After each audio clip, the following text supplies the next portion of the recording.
That's right, welcome to another edition of Lou's Reviews.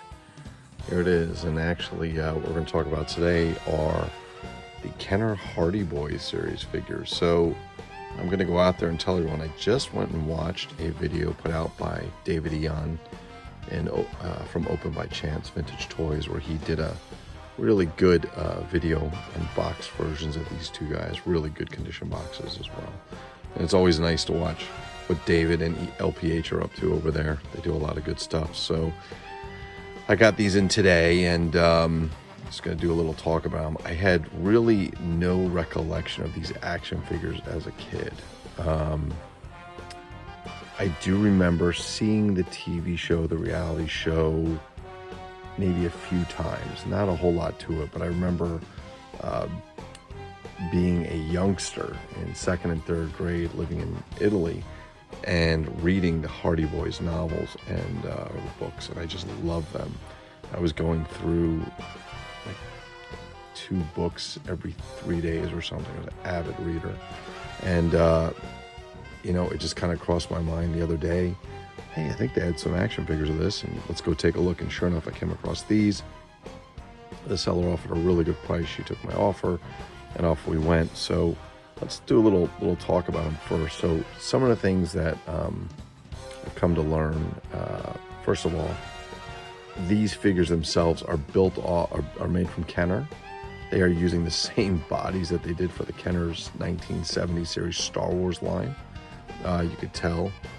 David Eon went on to mention that, hey, they look more like doll bodies than action figures, and I gotta agree with him, they do.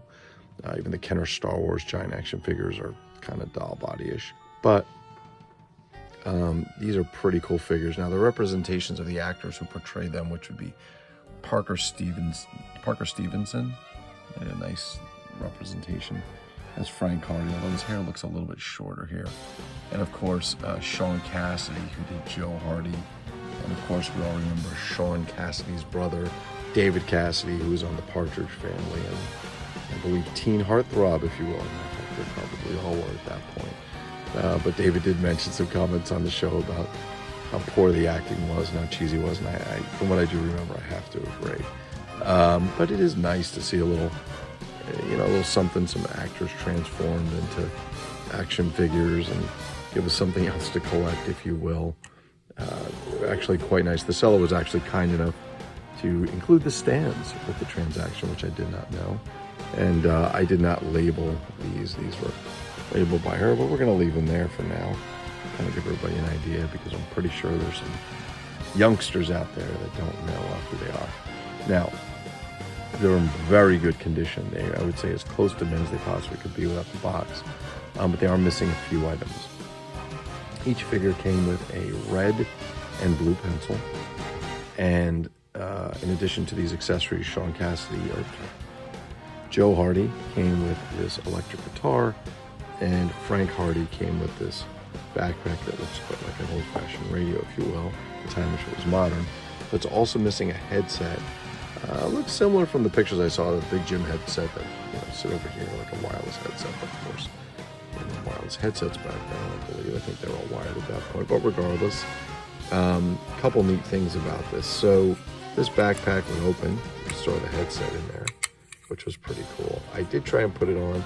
It's a little tight, and I'm a little concerned about snapping it, so I'm not going to put it on, but I'll see if I can do this with one hand.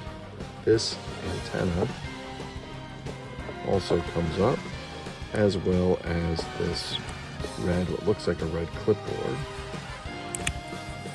And it's actually for a decoder, so there were some clues apparently that are included in this package. You could hold them behind this red decoder, and it would show you, these invisible clues would show up inside. You could see through them what the clues were on the so-called blank paper, invisible paper.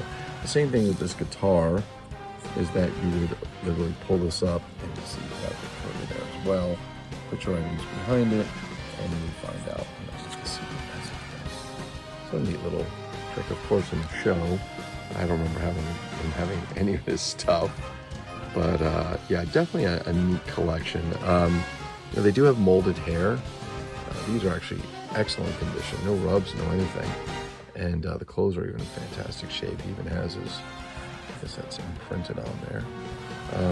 I'm not quite sure about the likeness of this guy. He's pretty good. He's pretty good. He's pretty good. His hair looks a little shorter than I remember him from the box, but they did come in boxes with side windows. His was red, his was blue, and allowed them to stack a little easier when they went into the store. They packed them up and ship out the store. So I thought they were a pretty neat set there. If you don't have your Hardy Boys figures, well, maybe you want to consider getting your Hardy Boys on over there and adding them to your collection.